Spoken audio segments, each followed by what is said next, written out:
ওকে, তাহলে একটু ফর্মালি শুরু করা যাক, তাই না? হ্যাঁ। ওকে। সবাইকে সালাম এবং শুভেচ্ছা। আশা করি সবাই ভালো আছেন। আমি ফিদা হাসান, আমার সাথে আছে প্রফেসর জাহিদুল ইসলাম এবং ডক্টর আবুল লায়েক।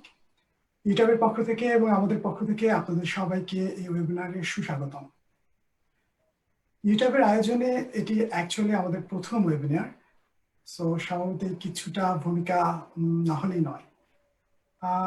ইউনিভার্সিটি টিচার্স অ্যাসোসিয়েশন বাংলাদেশ তথা ইউট্যাব বাংলাদেশের বিভিন্ন পাবলিক এবং প্রাইভেট বিশ্ববিদ্যালয়ের শিক্ষকদের নিয়ে গঠিত একটি ফেসবুক প্ল্যাটফর্ম। এখানে শুধু বাংলাদেশের পাবলিক এবং প্রাইভেট বিশ্ববিদ্যালয়ের শিক্ষকই নয়, বরং বাংলাদেশি বংশোদ্ভূত পৃথিবীর বিভিন্ন বিশ্ববিদ্যালয়ে যারা কাজ করছেন গবেষক হিসেবে, শিক্ষক হিসেবে, তাদের নিয়ে একটি ফেসবুক প্ল্যাটফর্ম। আমরা যাত্রা শুরু করি 2008 সালে। এই দীর্ঘ 12 বছরে আমাদের মেম্বার সংখ্যা প্রায় 9,000। The good thing is that এই 9,000 শিক্ষক, 9,000 মেম্বারই শিক্ষক অথবা গবেষক। সো এত বড় একটা প্ল্যাটফর্ম আর কোথাও আছে বলে আমাদের অতটা ভালো করে জানা নেই। আমরা কৃতজ্ঞতা জানাই সবাইকে, বিশেষ করে এই টাইপের মেম্বারদের তাদের আন্তরিক সহযোগিতার জন্য এই দীর্ঘ 12 বছরে আমাদের পথ চলতে সহায়তা করতে। আজ আমরা যে ওয়েবিনারটি আয়োজন করতে যাচ্ছি তা বাংলাদেশের উচ্চশিক্ষার উপর সম্প্রতি যে কোভিড কেন্দ্রিক যে সিচুয়েশন তৈরি হয়েছে তার প্রতিফলন বলা যেতে পারে। সো আমাদের টপিকটি হচ্ছে এমন, teaching methods for universities in Bangladesh during COVID-19. আমরা সবাই নিশ্চয়ই অবগত আছি যে করোনা ভাইরাস এবং এর প্রকোপ শুরু হওয়ার পরই আমাদের বাংলাদেশের বিশ্ববিদ্যালয়গুলো, বিশেষ করে পাবলিক প্রাইভেট সব ধরনেরই, বলা যেতে পারে বন্ধ হয়ে আছে। কিছু প্রাইভেট বিশ্ববিদ্যালয়ে সীমিত আকারে কার্যক্রম করছে, কিন্তু পাবলিক বিশ্ববিদ্যালয় সবগুলি এবং বেশিরভাগ প্রাইভেট বিশ্ববিদ্যালয় মূলত বন্ধ হয়ে আছে বা তাদের একাডেমিক কার্যক্রম হচ্ছে না, ব্যাহত হয়ে আছে।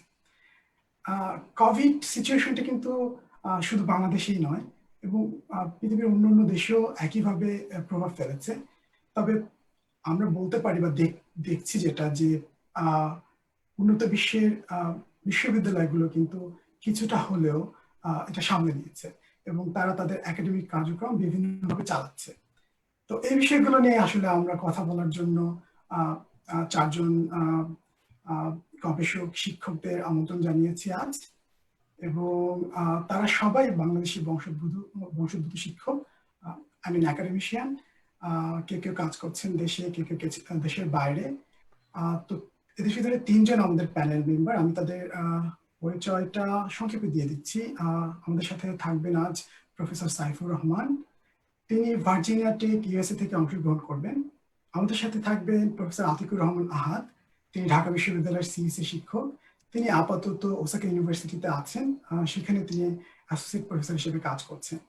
আমাদের সাথে যুক্ত হবে নওশাদ আমিন, ইউনিটেন মালয়েশিয়া থেকে, এবং এই ওয়েবিনারটি মডারেট করবেন প্রফেসর রহমতুল্লাহ খন্দকার, উনি Darmstadt university of applied science Germany থেকে আমাদের সাথে জয়েন করবেন।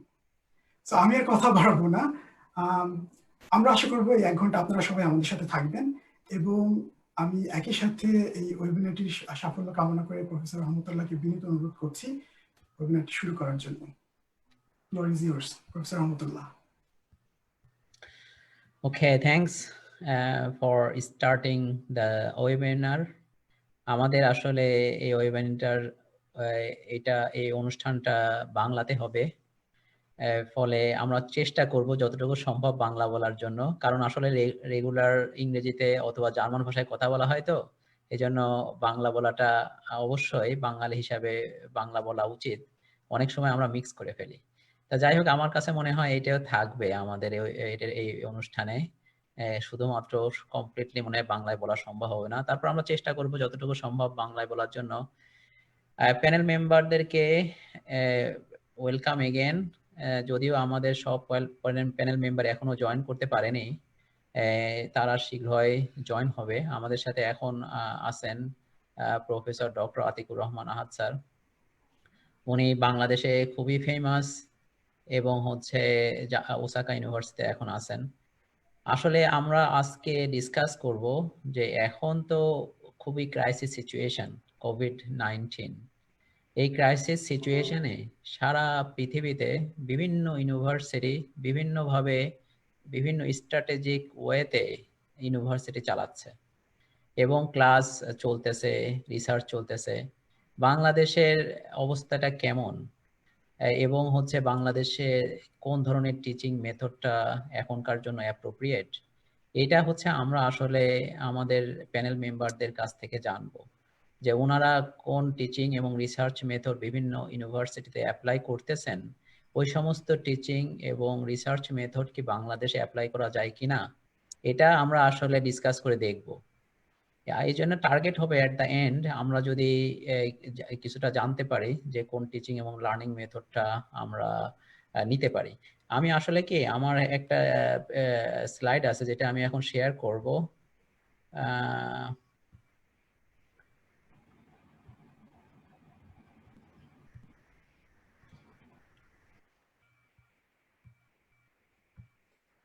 Okay, let me share my screen.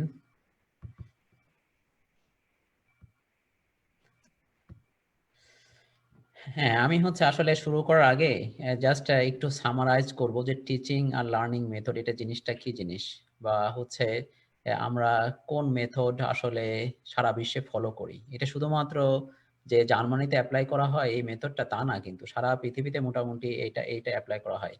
এই মেথডটাকে বলে কনস্ট্রাকটিভ অ্যালাইনমেন্ট। এখানে আসলে তিনটা ডিরেকশন আছে। যে প্রথমে হচ্ছে ছাত্রদেরকে আমরা আসলে প্রথমে আমাদেরকে ডিফাইন করতে হয় যে আমরা কি চাই, যে ছাত্ররা এট দ্য এন্ড এই কোর্সের শেষে কি করতে পারবে, যে ওরা কি আসলে এই ব্যাপারে রিসার্চ করতে পারবে, নাকি জাস্ট ওই জিনিসটা ও বলতে পারবে বা প্রেজেন্টেশন কোথাও দিতে পারবে। তো এই সমস্ত ক্যাপাবিলিটি এটাকে হচ্ছে ইংলিশে বলে ইন্টেন্ডেড লার্নিং আউটকামস, এটা প্রথমে ডিফাইন করা হয়। এখন আমি যখন এটা ডিফাইন করে ফেললাম ILO, তখন আমাকে টিচিং ম্যাটেরিয়ালকে ওইভাবে প্রিপেয়ার করতে হবে যাতে করে আমি যে স্টুডেন্টকে যেটা করাতে চাই বা যে ক্যাপাবিলিটি তাদের অর্জন করতে চাই সেটা যাতে তারা করতে পারে, সেইভাবে হচ্ছে আমাদের টিচিং ম্যাটেরিয়ালকে তৈরি করতে হবে। এবং শেষে আমাকে ডিফাইন করতে হবে, আমাকে চেক করতে হবে যে আসলে আমি যেটা করতে চেয়েছিলাম যে ছাত্ররা যেটা করতে পারবে সেটা করতে পারছে কিনা। তো সেটা করার জন্য আমাকে অবশ্যই কিছু এক্সাম অথবা হচ্ছে কোনো একটা অ্যাসেসমেন্ট মেথড ডিফাইন করতে হবে। তো এটাই হচ্ছে ওভারঅল আসলে method constructive alignment from professor Biggs. আমি হচ্ছে এটা জাস্ট এই সামারি, আপনারা সবাই জানেন, এটা জাস্ট আমি সাম আপ করলাম যাতে আমরা কোন বিষয়ে কথা বলতেছি এটা জাস্ট ক্লিয়ার হওয়ার জন্য। এখন আমরা আসলে সময় নষ্ট না করে প্যানেল মেম্বারদের কাছে চলে যাব। আমাদের সাথে আছেন, এখন জয়েন করেছেন সাইফুর রহমান স্যার ভার্জিনিয়া টেকের। উনি হচ্ছে IEEE president election member 2020। Sir welcome. Sir আমি আসলে জানতে চাচ্ছি যে এখন আমরা তো আগে আসলে এক ধরনের টিচিং এবং রিসার্চ করতাম এই ক্রাইসিসের আগে, কোভিড-19 আগে, এবং এখন কিন্তু স্যার ওটা আমরা অ্যাপ্লাই করতে পারছি না। কারণ হচ্ছে স্টুডেন্টরা ইউনিভার্সিটি আসতে পারছে না, বাসায় থাকছে। এখন কোশ্চেনটা হচ্ছে যে আপনি স্যার কোন কোন ক্লাস নিচ্ছেন এবং কি ধরনের টিচিং মেথড এখন অ্যাপ্লাই করতেছেন? Thank you Rahmatullah, thank you very much. সবাই বোধহয় আতিক আছে জাপানে, ওয়ালাইকুম আসসালাম। ইউরোপে কে আছে তুমি ছাড়া রহমতুল্লাহ? আমি এখন স্যার এই প্যানেলে আমি আছি। আচ্ছা আচ্ছা, যাই হোক, দুটো কথা বলি। আমি পড়াচ্ছি বহুদিন থেকে ভার্জিনিয়া থেকে। আমি শুরু করেছি পড়ানো 1978 এ টেক্সাস A&M। আমি পড়িয়ে এসেছি সবসময়তে ফেস টু ফেস। এই কোভিডের জন্য এবং অন্য কারণে আমি পড়াই অনলাইনে। দুটো ইস্যু এখানে আছে, আমি দুটো আলাদা রাখবো, টিচিং এবং রিসার্চ আলাদা রাখছি এখন। আচ্ছা sir. Focus on teaching first. কোভিডের জন্য আমাদের ইউনিভার্সিটি মার্চ মাসের মাঝ সময় থেকে সমস্ত ফেস টু ফেস ক্লাস বন্ধ করে দিয়েছে। নো ফেস টু ফেস, সব অনলাইনে হচ্ছে। আচ্ছা। অনলাইনে করতে গেলে আমরা তো অভ্যস্ত, ক্লাসে যে কথা বলি, ছেলে মেয়েদের চোখ দেখি, চেহারা দেখি, বুঝছে কিনা I can figure out. then I can repeat something যদি মনে হয় সে বুঝতে পারছে না। ওটা কঠিন ফেস টু ফেস না করলে, কারণ ওই যে রিয়াকশনটা আসে না। কিন্তু আমাদের সবচেয়ে বড় চ্যালেঞ্জ হলো অনলাইন পড়াতে গেলে কি করে আমরা ছাত্রছাত্রীকে এঙ্গেজ রাখবো ওই 1 ঘন্টা সময়টা, সে যেন শুনুক আমি কি বলছি। ওটা বড় চ্যালেঞ্জ একটা। এবং অনেক কেসে হয় যে ক্লাসটা নট সিনক্রোনাস, রেকর্ডিং হয়ে যাচ্ছে, পরে সে ডাউনলোড করে দেখবে। এটা বেশি ক্ষেত্রে হয় এটা। আমি যেটা করি, আমি পড়াচ্ছি অনলাইনে বেশ কয়েক বছর থেকে। আমি পড়লাম একটা কথা, ছবি দেখালাম, তো ওয়েট করি 10-15 সেকেন্ড, জাস্ট ওয়েট, ওদের মাথায় ঢুকুক ব্যাপারটা কি হচ্ছে। ওদের এনকারেজ করি, যদি তোমরা অনলাইন না থাকো এই মুহূর্তে আমাকে ইমেল করে জানিও তুমি কি বুঝলে ও বোঝো না। এটা সবচেয়ে বড় চ্যালেঞ্জ, গিয়ে দেম এঙ্গেজড। ক্লাসে দেখছি প্রশ্ন করছে ফেস টু ফেস, সেটা আমার সামনে নাই। ওটা বড় চ্যালেঞ্জ একটা। আমার জন্য এই কাজ হচ্ছে এখন, একটা গেল। সেকেন্ড হলো যে আমি অনেক অ্যাসাইনমেন্ট দিই আর কি। কারণ একটা ছেলে বা মেয়ে ভাবছে আজকে সোমবার সকালবেলায় পড়লো, আমাদের আরো একসাথে সময় আছে নেক্সট ক্লাসে, আরাম করি এখন না। অ্যাটলিস্ট সপ্তাহে 1-2টা অ্যাসাইনমেন্ট থাকে। সে যদি আমাকে সামনাসামনি না দেখেও থাকে, রেকর্ডিং দেখছে, সে তাকে বুঝতে হবে, হোমওয়ার্ক সাবমিট করতে হবে, গ্রেডিং হবে, ভালো না হলে গ্রেড এফেক্ট করবে সেটা। এটা ওকে বুঝতে হবে, সেটা ভেরি ইম্পর্টেন্ট। আমার কাজটা বেড়ে যায়, কিন্তু কাজ বেড়ে যাচ্ছে আমার, কিন্তু টু বি ইফেক্টিভ আমাকে এটা করতে হচ্ছে। এটা আরেকটা হচ্ছে যে ইমেল দরকার। আমি ফোন কল এনকারেজ করি না, কারণ ভেরি ডিস্টার্বিং, সমস্যা ফোন আসতে থাকে, আই ডোন্ট লাইক দ্যাট। আবার কিছু কেস হয়, আমার কেসে ছাত্র অন্য দেশে আছে, টাইম ডিফারেন্স অনেক থাকে, অস্ট্রেলিয়াতে আমার থেকে ডিফারেন্স 16 ঘন্টা টাইম ডিফারেন্স, এটা সম্ভব না আর কি। সামারি হচ্ছে যে কথাটা বলো, যতটা পারে ছবি দেখাও, চার্ট, গ্রাফ, টেবলস, একটু সময় ওয়েট করা, ফিউ সেকেন্ডস, তো ওই যেন মাথায় ঢোকে, ছাত্রদের নোট লিখছে সে, পরে প্রশ্ন করতে পারে। এবং ইমেল আমি এনকারেজ করি, উত্তরও দিই উইদিন ফিউ আওয়ার্স টিপিক্যালি। আমার একটা টিএ আছে, টিচিং অ্যাসিস্ট্যান্ট, সেও হেল্প করে আর কি। আমার ক্লাসটা বড়, প্রায় 17 জন ছাত্রছাত্রী, সো অনেক প্রশ্ন আসতে পারে। আর ল্যাবটা তো অন্য জিনিস, ল্যাবটা তো আর অনেক সময় করা, বেশিরভাগ ক্ষেত্রে করা সম্ভব না রিমোটলি। কিছু ল্যাব আমরা অ্যালাউ করেছি ভার্জিনিয়া থেকে, ওরা কিছু ইকুইপমেন্ট বলতে বাসায় নিয়ে যাও, ইকুইপমেন্ট আচ্ছা, রান করো, করে রেজাল্ট আমাকে শেয়ার করো আমাদের সাথে, সেটা হচ্ছে। আর যেটা হচ্ছে এখন, ল্যাবে কিছু ল্যাব আছে উইচ ইজ ক্রিটিক্যাল ল্যাব, মানে কাজ করতেই হবে। আমরা তখন লিমিট করে দিই কে ল্যাবে যেতে পারবে কখন, সবাই একসঙ্গে না যায়। এটা ছেলে কাজ করে আসে, আর একজন গাদার পরে, একটা ম্যানেজমেন্ট ইস্যু হয়, কিন্তু চালিয়ে যাচ্ছি আর কি, ইটস ওয়ার্কিং। আমি বলবো আমার সময় কম, 5 মিনিট, আমি পরে যখন সময় কথা হবে। থ্যাঙ্কস। আমার আরেকটা কোশ্চেন ছিল যে এখন হচ্ছে যে এই অ্যাসেসমেন্টটা কিভাবে করতেছেন? রাইট, আমরা কিন্তু আমি যে কাজটা করি, অ্যাসেসমেন্ট আমি করি অ্যাজ ইফ ক্লাসটা হচ্ছে ফেস টু ফেস। আমি পরীক্ষা দিই, আচ্ছা, আমি মিড টার্ম পরীক্ষা দিই, আমি প্রজেক্ট রিপোর্ট লিখতে বলি, সবকিছু হচ্ছে as if face to face. আচ্ছা, কিছু হচ্ছে পরীক্ষাতে আমরা দিচ্ছি, ক্লাসে সবাই রুমে বসে আছে, টিচার আছে, পরীক্ষা লিখছে। এখন হাউ ডু ইউ নো ওরা এখন কপি করছে কিনা?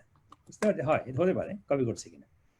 আমি যেটা করেছি কোয়াইট সাকসেসফুলি, কপি করে তাহলে একটা প্রশ্ন দেখছে, 2জন ছেলে পাশে বসে আছে, উত্তর দিচ্ছে একসাথে। Is not allowed, but it can happen. আমার যেটা ফাউন্ড সাকসেসফুল, আমার একটা থাকে, আমি বলি কোয়েশ্চেন ব্যাংক, মানে 100 প্রশ্ন আছে, হ্যাঁ হ্যাঁ, র্যান্ডম। আমি পার্সন এক্স খুললাম, আমি পাচ্ছি 1, 16, 92, 40, অল অফ দ্যাট পাচ্ছি। আমার 10টা এসে গেল, পাশে বসে আছে সে র্যান্ডম, সেগুলো ওগুলো পাবে না। তার মানে আলাপ করে লাভ নাই। বুঝেছি। That works quite well. Thanks. এখন আমরা আতিকুর রহমান আহাদ স্যারের কাছে চলে যাব। স্যার, আপনি হচ্ছে ওসাকা ইউনিভার্সিটিতে তো এখন আছেন, ওইখানে রিসার্চ এবং এটা কিভাবে চলছে, রিসার্চ এবং টিচিং, এটা ওসাকা ইউনিভার্সিটিতে কোন মেথডে করা হচ্ছে?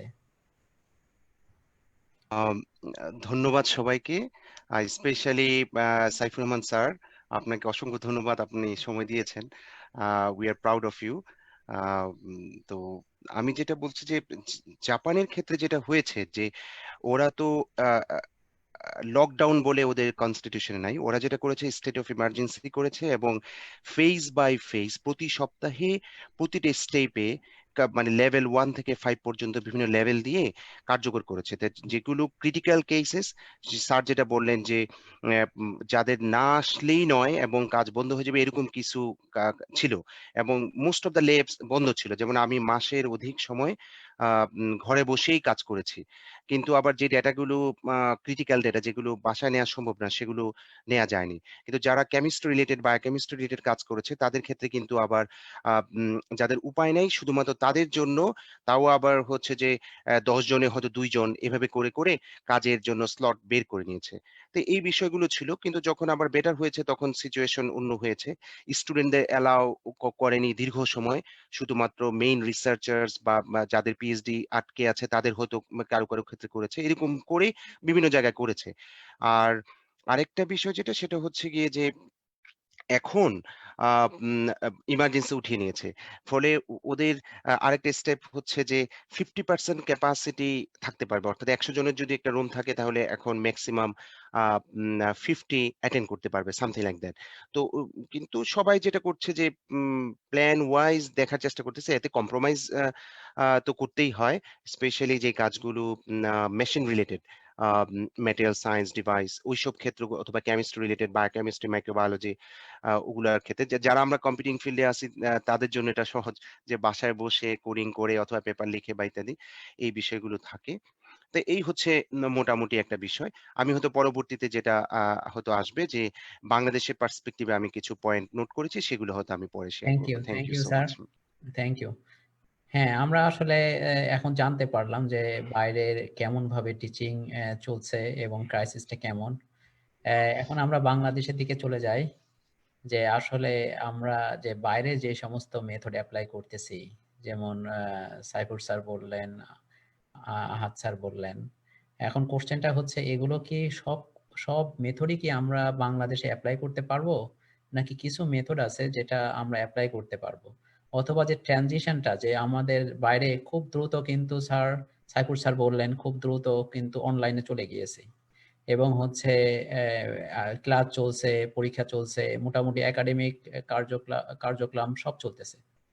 তাই এখন বাংলাদেশের এই ট্রানজিশনটা মনে হচ্ছে একটু সময় লাগছে, এবং কেন লাগছে, এবং আমরা যে মেথড গুলো বাইরে অ্যাপ্লাই করি এগুলো কি অ্যাপ্লাই করা যায় কিনা, এই সম্পর্কে আমি সাইফুর রহমান স্যারের মতবাদ প্রত্যাশা করতেছি। আচ্ছা, বাংলাদেশে করা যায় কিনা বাংলাদেশে? হ্যাঁ, আমি ঢাকাতে প্রায় যাই, বুঝছি, ঢাকাতে বছর কয়েকবার যাই। আমি বুয়েটে যাই, ইউআইইউতে যাই ফ্রিকোয়েন্টলি, ইস্ট ওয়েস্টে যাই, আমি মানুষের কথা বলি আর কি। আমি যেটা কথা বললাম যে আমরা কাজ চালা থেকে এটা কমন সেন্স, কিন্তু সময় দিতে হবে প্রফেসরকে, আমাকে অনেক বেশি সময় দিতে হয়। এই যে ইমেল চেক করা, তারপরে রেকর্ডিং ঠিক করা, সময় দিতে হয়, ওইটা আমাদের করতে হবে। আমি যেটা দেখছি সবচেয়ে বড় প্রতিবন্ধক, to be very frank with you, আমাদের সব প্রফেসররা সময় দিতে পারছেন না বহু কারণে। ওইটা কিন্তু একটা চেঞ্জ অফ অ্যাপ্রোচ হতে হবে। ফার্স্ট অফ অল, আমি যখন প্রথম শুরু করি পড়াতে অনলাইনে, আমার সময় লাগতো 3 গুণ সময় লাগতো to prepare my lecture then face to face. তার কারণ নোট করতে হয়, পিপিটি স্লাইড লিখতে হয়, রিভিউ করতে হয়, অনেক কাজ করতে হয়। ক্লাসে গেলাম, আমার মাথায় এটা বুদ্ধি বোর্ডে লিখে দিয়ে আসলাম, হয়ে গেল। কিন্তু পিপিটি করতে ওটা হবে না, ঠিক করে বলতে হবে যে এই যে কথা লিখলাম এটা বুঝবে কিনা ছাত্রছাত্রীরা। আমি যেটা আমার একমাত্র অনুরোধ বা অ্যাডভাইস হবে আমাদের যে কলিগ বাংলাদেশে, যে টেক ইউর টাইম, সময় নাও। আমাদের কি হয়েছে ভার্জিনিয়া, আমাদের ইউনিভার্সিটিতে 95% কোর্স আর ডান ফেস টু ফেস, 95%, মাত্র 5% অনলাইন বিফোর দি লকডাউন। এখন যারা কোনোদিন পড়ায়নি ফেস এই লাইনে, কি করবে তাহলে? অভ্যাস নাই তো। উই গিভ দেম 2 উইক, আমি 2 সপ্তাহে আমাদের ইউনিভার্সিটি বন্ধ ছিল, লিটারালি বন্ধ ছিল, ক্লাস করানো হয়নি। To give them time to learn and be ready. Then it's not fair to tell them আগামীকাল সকাল তুমি লাইনে পড়াতে শুরু করো, অনলাইন পসিবল না তো। তবে অ্যাডভাইস হবে to my colleagues in Bangladesh, আপনারা, আমরা এই যে কথা বলছি আপনারা শোনেন, আপনারা দেখেন কি হচ্ছে। I can make আমার লেকচার আছে ভিমিওতে আছে লাইক ইউটিউব, ওটা আমি দিতে পারি how it is done as an example. এবং আপনার সময় নেন, এখন তো সামার চলছে, মানে সেশন শেষ হয়ে গেছে বহু ক্ষেত্রে, তৈরি হন আর কি, কিন্তু সময় দিতে হবে, ওইটার কোনো শর্টকাট নাই আর কি। আর স্যার অ্যাসেসমেন্টটা, এই অ্যাসেসমেন্ট কি বাংলাদেশে কিভাবে করা যায়? কারণ বাংলাদেশে তো সাধারণত আমরা এই যেমন ক্লাসে যাই 3 ঘন্টা বসে লিখে আসি। তো এই যে অ্যাসেসমেন্টটা বা রিটেন এক্সাম, এর কি কোনো অল্টারনেটিভ আছে কিনা যেটা বাংলাদেশে হ্যাঁ, অ্যাপ্লাই করা যায়? আমি যেটা বলেছি অনেকবার আগে, যে একটা ছাত্রের জীবন ডিপেন্ড করে, বুয়েটে বলছি, ওই দিন সে পরীক্ষার সময় অসুস্থ, কি জ্বর হয়েছিল, অসুস্থ ছিল, লিখতে পারেনি ভালো, তারপর তার পরে কেরিয়ার নষ্ট হয়ে যায়। It's not fair. ঠিক। আমি যে ক্লাসটা পড়াচ্ছি, আমার 4টে পার্ট আছে ক্লাসে ফর গ্রেডিং, 4টে পার্ট আছে। একটা হলো মিড টার্ম, একটা homework, class report very detail, একটা ফাইনাল এক্সাম। হুম, একটাতে খারাপ করলে হি ক্যান স্টিল সার্ভাইভ, কিন্তু আমাকে অনেক বেশি খাটতে হচ্ছে, হোমওয়ার্ক দেখতে হচ্ছে, মিড টার্ম চেক করতে হচ্ছে, প্রশ্ন করতে হচ্ছে, রিপোর্ট পড়তে হচ্ছে, কমেন্ট করতে হচ্ছে, এবং ফাইনাল এক্সাম তৈরি করতে হচ্ছে, সময় লাগে। এখন এই হলো কম্প্রোমাইজ। ঠিক। প্রফেসররা কত সময় দেবেন হ্যাঁ, এবং কতভাবে এই জিনিসটাকে ভাগ ভাগ করে দেবেন, তাহলে একটা এক্সামের জন্য অত বেশি নির্ভরশীল হতে হয় না। ঠিক। ভেরি ব্লান্ট উইথ, একটা ছাত্র যদি দেখে 100% গ্রেডিং হচ্ছে একটা পরীক্ষার উপরে, সে যদি সুযোগ পায়, সে কিন্তু অনলাইনে গেলে অনেস্টলি কাজ করবে না, পসিবল, হিউম্যান বিং। যদি আমি 4বার তাকে আমি চেক করি, তাহলে চান্সটা ভালো যে 4বারে সে ফাঁকি দিয়ে বেরিয়ে যেতে পারবে না, মোস্ট লাইকলি। ঠিক আর আছে। ফাইনালি এই যে পরীক্ষার প্রশ্নটা র্যান্ডমাইজ করো, নট একই প্রশ্ন সবাইকে দেখ, র্যান্ডমাইজ করো, তাহলে পাশের ছেলে বসে দেখে লাভ হচ্ছে না কিছু। হ্যাঁ, হ্যাঁ। কিন্তু আমাকে সময় দিতে হয় অনেক, 10টা যে আমার 100 প্রশ্ন বের করতে হয়, আমাকে 100 প্রশ্ন বের করতে হয় 10টা জায়গায়। আমি একবার করলে এটা নেক্সট ইয়ারে কাজে লাগবে। আচ্ছা, থ্যাংক ইউ স্যার। এখন আমি হচ্ছে আতিকুর রহমান আহাদ স্যারের কাছে চলে যাব, যে স্যার আপনি কি প্রপোজ করেন বাংলাদেশের জন্য এখন কোন কোন মেথড অ্যাপ্লাই করা যায়? আহ, ধন্যবাদ। আমি আমার স্লাইডে কিছু পয়েন্ট অ্যাড করেছি, সেগুলা বলছি এই জন্য যাতে করে বলতে গেলে অনেক সময় কিছু পয়েন্ট মিস হয়ে যায়। আমি তো আর এই বিষয়ে এক্সপার্ট না। আমি যেটা করেছি গত কয়েক মাস ধরেই এই বিষয়, মানে কোভিড আসার পরেই আমার মধ্যে একটা চিন্তা ছিল। তো অ্যাজ এ শিক্ষক আমি চেষ্টা করেছি যে আমার বিভিন্ন কলিগস এবং তাদের সাথে কথা বলতে। আমি অ্যাবাউট 20+ ডিফারেন্ট রিসার্চার্স এবং টিচার্স ইনফ্যাক্ট বাংলাদেশে যারা অবস্থানরত, তাদের সাথে গত 2 মাস ধরে বিভিন্ন ইন্টারাকশনস করেছি, ইভেন মিটিংও করেছি কয়েক ঘন্টা, যে কি করা যেতে পারে, কি করা যেতে পারে এবং রিয়েলিস্টিক সিচুয়েশনটা কি। তার আলোকে আমি কিছু পয়েন্ট এখানে রেইজ করেছি। এখানে বেশ কিছু শিক্ষক আমাকে সহায়তা করেছেন বিভিন্ন তথ্য দিয়ে। তো আমি সেগুলো একটু হাইলাইট করছি যাতে করে কিছু পয়েন্ট আসে। হয়তো আমার একটু সময় লাগবে, আমি চেষ্টা করব খুব কুইকলি শেষ করতে। তো পয়েন্ট হচ্ছে যে বাংলাদেশে আমরা জানি যে ইংলিশ মিডিয়াম স্কুলস বেশ কিছু, তারা প্রাইমারি টু হাই স্কুলে করছে। প্রাইভেট ইউনিভার্সিটি অনেকেই করছে, সব প্রাইভেট ইউনিভার্সিটি কিন্তু করতে পারছে না। তো তারা চেষ্টা করছে এবং তাদের জন্য কিছু প্লাস পয়েন্ট আছে পাবলিক ইউনিভার্সিটির তুলনায়, যে কোনো কিছু করা, সেটা আমি পরের স্লাইডে দেখাবো। পাবলিক ইউনিভার্সিটি আমাদের অলমোস্ট 0 কেসেস ছিল, কিন্তু লাস্ট 1 সপ্তাহের মধ্যে বেশ কিছু বিশ্ববিদ্যালয়, অ্যাটলিস্ট কয়েকটা বিশ্ববিদ্যালয় আমি জানি যারা শুরু করেছেন, এবং ঢাকা বিশ্ববিদ্যালয় কয়েকটা ডিপার্টমেন্ট শুরু করেছেন বা ট্রাই করছেন। অবস্টাকলস আর রিয়েলিস্টিক, সেটাও আমরা আসবো কি কি অবস্টাকলস নো। কিন্তু প্রবলেম যেটা, সেটা হচ্ছে যে আমাদের আসলে এখন পর্যন্ত কোনো জেনুইন ইনডেপথ স্টাডি হয় নাই টু গেট দ্য ইনফরমেশন যে আমরা আসলে কি প্রবলেম ফেস করছি। আমার যদি আজকে ক্যান্সার হয় অথবা অন্য কোনো প্রবলেমে পড়ি, তাহলে কিন্তু আমি আগে চেষ্টা করব যে আমার ত্রুটিগুলো জানতে, প্রবলেমগুলো জানতে, দেন এটা সলিউশনের জন্য প্রয়োজনে বোর্ড বসিয়ে অনেক স্টেপস নিয়ে কাজ করা যেতে পারে। তো কিছু কিছু ক্ষেত্রে যেটা হয়েছে বিভিন্ন ডিপার্টমেন্টে, ফর এক্সাম্পল আমার ডিপার্টমেন্টে, বাই দ্য ওয়ে আমি হচ্ছে ঢাকা বিশ্ববিদ্যালয়ে department of electrical and electronic engineering A, not CSC. তো ট্রিপলি ডিপার্টমেন্টে আমাদের এই করেছেন এবং আরো বেশ কয়েক জায়গায় করেছেন, যে টু আন্ডারস্ট্যান্ড। কিন্তু প্রবলেম হচ্ছে যে যাদেরকে এই সার্ভে করা হয়েছে, যাদের উপরে, তারা মূলত ইন্টারনেট ইউজার। ফলে যাদের ইন্টারনেট অ্যাক্সেস নাই তাদের আবার তারা পার্টিসিপেটই করতে পারছে না। ফলে এটাও একটা দেখার বিষয় যে আসলে কিভাবে সার্ভেটা করা হয়েছে, সব ক্ষেত্রে নয়। তো also lake of interest is one of the keys, এটা আমি মনে করি। এই লেক অফ ইন্টারেস্ট কি অ্যাডমিনিস্ট্রেশনের, নাকি বিশ্ববিদ্যালয়ের শিক্ষকদের, নাকি ছাত্রদের, নাকি অ্যাজ এ হোল কান্ট্রির? এটাও একটা ইম্পর্টেন্ট বিষয়, কারণ আমরা প্রথমে ভাবি নাই যে এত লম্বা সময় লাগবে, এখন আমরা ভাবছি এবং আমরা দ্রুত আগাচ্ছি, এটা একটা গুড সাইন। প্রাইভেট ইউনিভার্সিটির ক্ষেত্রে যেটা হয় যে most of the private university students are financially relatively better than public university students, এটা রিয়ালিটি আমরা জানি। এবং আরেকটা কেস হচ্ছে যে যদি কোনো স্টুডেন্ট কন্টিনিউ করতে না পারে তাহলে সে ডিলে দ্য প্রসেস এবং তারা পরের সেমিস্টারে কোনো একটা কোর্স নেবে, এরকম most of the cases open credit সিস্টেমে থাকে। কিন্তু পাবলিক ইউনিভার্সিটির ক্ষেত্রে এটা একটা difficult case. Exam regulations quickly change করা যায়। প্রাইভেট ইউনিভার্সিটি এমনিও মানে গ্লোবাল কারণেই অনেক রকমের মেথোডোলজি বা স্ট্র্যাটেজি করে থাকে, অনেক ফ্লেক্সিবিলিটি থাকে মোস্ট অফ দ্য কেসেস। ফলে তাদের পক্ষেও সম্ভব দ্রুত চেঞ্জ করে, যেটা পাবলিক ইউনিভার্সিটি খুবই টাফ টু ডু বা করতে পারেনি এখন পর্যন্ত। আরেকটা হচ্ছে যে প্রাইভেট ইউনিভার্সিটির ক্ষেত্রে যেটা আমরা রিয়ালিস্টিক্যালি দেখবো যে সিএসসি, ট্রিপলি এবং বিবিএ হচ্ছে অলমোস্ট সব জায়গায় আছে, এবং majority of the cases lab sessions বলা চলে নাই। যেগুলো আছে সেগুলো সিএসসি বা ট্রিপলি হতে পারে সিমুলেশন হোক অথবা এইভাবেই ম্যানেজ করছে।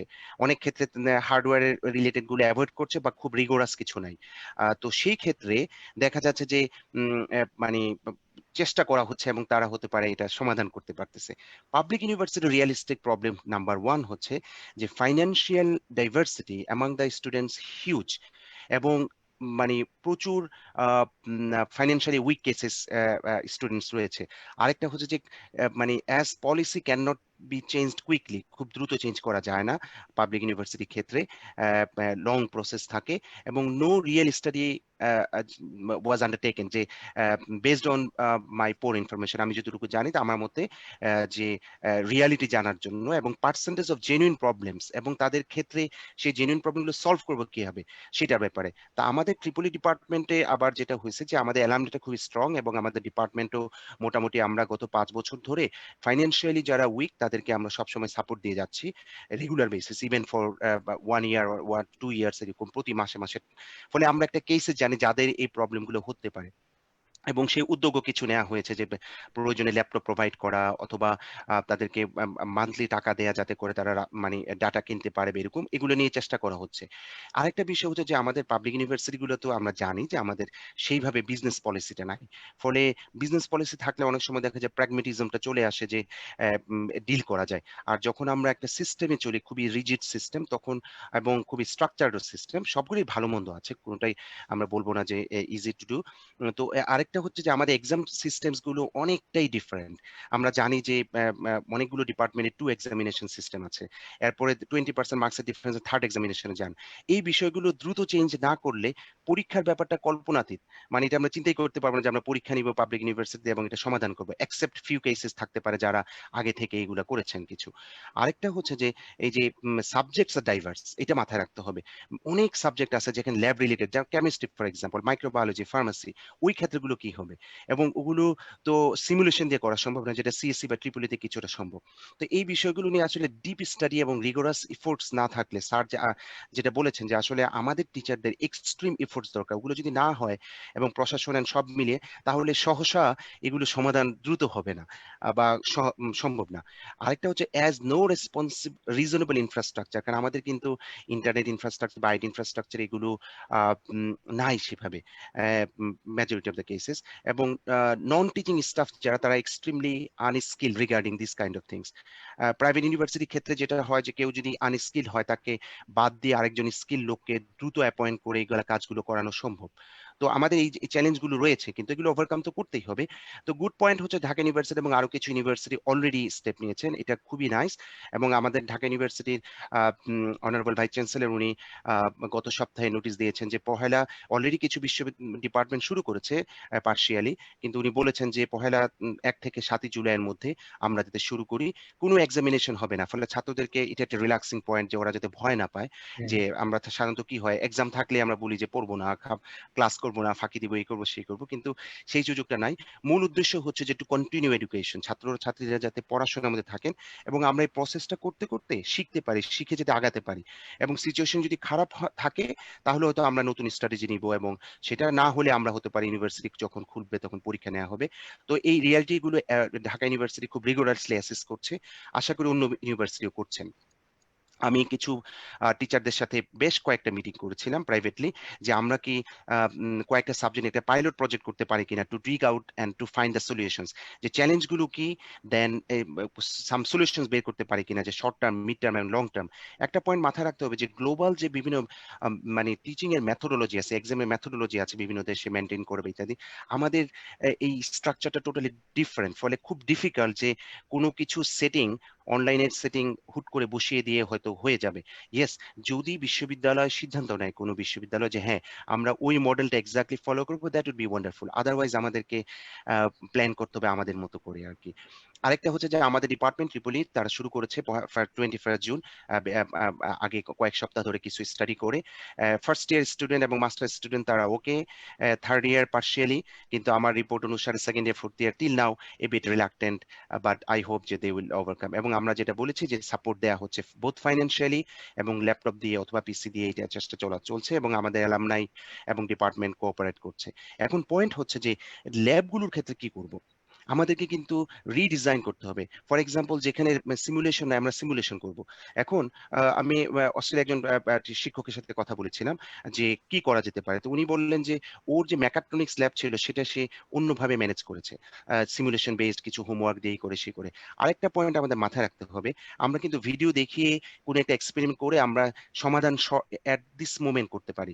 আরেকটা পয়েন্ট হচ্ছে, আমরা অনেক সময় খুব আইডিয়ালিস্টিক পয়েন্টে চলে যাই, কিন্তু মাথায় রাখতে হবে যে এই মুহূর্তেই বাংলাদেশে যদি 50টা বা 48টা যে পাবলিক ইউনিভার্সিটি আছে, এবং তাদের মধ্যে মোটামুটি ভাবে যে 40টার মতো একটি পাবলিক ইউনিভার্সিটি আছে, ওগুলো যদি আমরা যাই তাহলে দেখবো যে আকাশ পাতাল ভ্যারি করে in terms of lab facilities and others. এবং ওইসব ক্ষেত্রে কিন্তু যেগুলো নতুন ইউনিভার্সিটি, ইভেন 10 ইয়ার্স 15 ইয়ার্স হয়ে গেছে, আমি ভিজিট করেছি কয়েকটা জায়গায়, সেখানে মিনিমাম ক্যাপাসিটি নাই ল্যাব অথবা এক্সপেরিমেন্ট বা এগুলোর জন্য। ওরা যেভাবে ম্যানেজ করছে, করে তো শিখাচ্ছে। বা আমরাও ঢাকা বিশ্ববিদ্যালয়ে যখন 25 বছর আগে, 20 বছর আগে পড়েছি, তখনও কিন্তু অনেক কিছুই ছিল না। এখন রিয়ালিটি অনুসারে আমাদের আগাতে হবে যাতে করে স্ট্যাগনেন্ট হয়ে না থাকি। এটা হচ্ছে আমার পার্সোনাল ভিউ। আমি নোয়াখালী ইউনিভার্সিটির একজন শিক্ষকের সাথে প্রায় ঘন্টাখানেক কথা বলেছিলাম যে জানার জন্য, কারণ ফাহাদ হোসেন, সে বলল যে ইনিশিয়ালি ভলান্টিয়ার হিসেবে কিছু কাজ করেছিল, শুরুর দিকে পার্টিসিপেশন খুব কম ছিল, পরবর্তীতে ইউনিভার্সিটি এক সপ্তাহ আগে শুরু করেছে এবং দেখা যাচ্ছে যে 50% থেকে 80% অ্যাটেন্ডেন্স হয়েছে। এবং তারা যেটা করছে যে ক্লাসগুলো ব্যাচ বাই ব্যাচ করছে, লোড কম নিয়ে, ফাইনাল এক্সাম নিয়ে এখন চিন্তা করছে না, ইত্যাদি ইত্যাদি। কিন্তু পয়েন্ট হচ্ছে যে 40% ছিল বা 50% শুরুর দিকে ছিল যখন ভলান্টিয়ার উদ্যোগে কিছু টিচার্স ক্লাস নিচ্ছিল, কিন্তু পরে যখন বিশ্ববিদ্যালয় বলল যে yes will do, then 80% attendance আসতেছে, even though the net support অথবা সবকিছু আগের মতোই থাকছে। এটা আসলে মূলত হচ্ছে যে স্টুডেন্টস আর মোর মোটিভেটেড হয়ে গেছে, টিচার্সরাও খুব এফোর্টস দিচ্ছে, এবং এই পয়েন্টটা একটা বিষয়। তবে ডিজিটাল ডিভাইড যেটা আছে সেটা আসলে খুবই চ্যালেঞ্জিং, এটা ওভারকাম করা ডিফিকাল্ট। অ্যানাদার এক্সাম্পল বলি, ঢাকা ইন্টারন্যাশনাল ইউনিভার্সিটি, আমারই ছাত্র, তার সাথে আমি গত 1 মাসে কয়েকবার ইন্টারাকশন করেছি এবং he gave me lots of information. But আমি যেটা বলছি সেটা হলো যে শুরুর দিকে অ্যাটেন্ডেন্স খুবই কম ছিল, কিন্তু সে আমাকে যেটা বলেছে যে এই টিচাররা একটা এক্সট্রিম এফোর্টস দিয়েছে এবং মোটিভেট করেছে। দেখা গেছে যেটা সাইফুর রহমান স্যার বারবার বলছেন যে শিক্ষকদেরকে অনেক বেশি এফোর্টস দিতে হবে, ফলে দেখা যাচ্ছে স্টুডেন্টরা অনেক এগিয়ে আসছে। এবং এই একটা বিষয়। আরেকটা হচ্ছে যে গ্রিন ইউনিভার্সিটি বাংলাদেশ আমি জানি, এবং এই ঢাকা ইন্টারন্যাশনাল ইউনিভার্সিটি আমি জানি, এবং আরো কিছু বিশ্ববিদ্যালয় যারা টিউশন ফি 20% রিডিউস করে দিচ্ছে ডিউরিং দিস পিরিয়ড, যাতে করে স্টুডেন্টরা ফাইন্যান্সিয়াল লোডটা কম পড়ে এবং এই টাকাটা নেটে ব্যবহার করতে পারে, এই টাইপের। তো এগুলো কিছু স্ট্র্যাটেজি রয়েছে। তো সবার ক্ষেত্রেই সবাই বলেছে নাম্বার ওয়ান প্রবলেম হচ্ছে নেটওয়ার্ক প্রবলেম। নাও জুম রবি ওরা একটা বলেছে যে জুম রবি সেটা একটা অফার দিয়েছে, কিন্তু আসলে তাদের আরো বেশি করা উচিত। এবং দেখা গেছে যে আমরা যদি ভিডিও অফ রাখি তাহলে একটা 50 মিনিট ক্লাস আমরা ম্যানেজ করতে পারি এবং এটা হয়। নাও পয়েন্ট হচ্ছে, একটা স্টুডেন্ট আমি জানি, এবং আমি কয়েকজন টিচার আমাকে ইনফর্ম করেছে যে ছাত্র বাজারে গিয়ে, অনেক নয়েজ হচ্ছে, কেন বাজারে গিয়ে করতে হচ্ছে, অথবা বন্ধুর বাসায় গিয়ে করছে, অথবা মসজিদে গিয়ে করছে, কিন্তু একটা মেয়ে কিভাবে এটা করবে? ফলে তাদের জন্য কিন্তু এটা বড় চ্যালেঞ্জ। এটাও কিন্তু আমাদের মাথায় রাখতে হবে জেন্ডার ইস্যুটা, যে আমরা কিভাবে ওভারকাম করব। So we need more efforts like finance ও রাউটার প্রোভাইড করা, যেটা university of Hyogo for example in Japan, even Osaka university, যাদের নাই তাদেরকে এগুলা তারা লোন দিচ্ছে এবং নেটওয়ার্ক ম্যানেজমেন্ট ফাইন্যান্সিয়ালি সাপোর্ট দিচ্ছে প্রচুর পরিমাণে, যাদের বাজে অবস্থা financially, including Osaka university, Kyushu institute of technology and others. Now what to do, আসলে মানে কাজের শেষ নাই, but we need genuine efforts, এটা হলো নাম্বার ওয়ান। এবং এই কারা নিবে, administration should be the first to take. Now আমাদের প্রয়োজনে এক্সাম মেথডস চেঞ্জ করতে হবে, এবং যেহেতু highly varied, need some pragmatic steps যে আমরা সমাধান করব। From teachers, some teachers may need some guidance, ওইটার জন্য আমাদের এফোর্টস দিতে হবে। সবার টেকনোলজি নো হাউ একরকম নয়, অনেকের সবকিছু নাও থাকবে, সেগুলো সমাধান করতে হবে। নিড টু ওয়ার্ক, কিন্তু আমাদের জানতে হবে আসলে প্রবলেম কি। আরেকটা হচ্ছে যে থিওরি ভার্সেস এক্সপেরিমেন্টাল ল্যাবস, এই বিষয়টা ইম্পর্টেন্ট। আর স্টুডেন্টস প্লিজ বি পজিটিভ, তোমরা এগিয়ে না আসলে এটার সমাধান হবে না। পরীক্ষা নিয়ে বা কোনো কিছু নিয়ে ভয় পেও না, এগিয়ে আসতে হবে। টেলিকম ইন্ডাস্ট্রিকে ভূমিকা রাখতে হবে, অ্যালামনাইকে ফাইন্যান্সিয়াল এইড দিয়ে স্টুডেন্টদেরকে সাপোর্ট করতে হবে। আমাদের ডিপার্টমেন্ট, আমাদের অ্যালামনাই খুবই strong and we are very proud of it যে এটার জন্য এবং করা যাচ্ছে, তো আমাদের এটা করতে হবে। We need to learn from others, ফলে যারা যেই কাজই করছেন অলরেডি তারা শেয়ার করেন, এবং উই নিড মোর ডিসকাশন যাতে আমরা সলিউশনস পেয়ে যাই। এই বলে আমি বলছি যে আমাদের অনেক পরিশ্রম করতে হবে এবং we have to be positive. ধন্যবাদ সবাইকে। Thank you very much,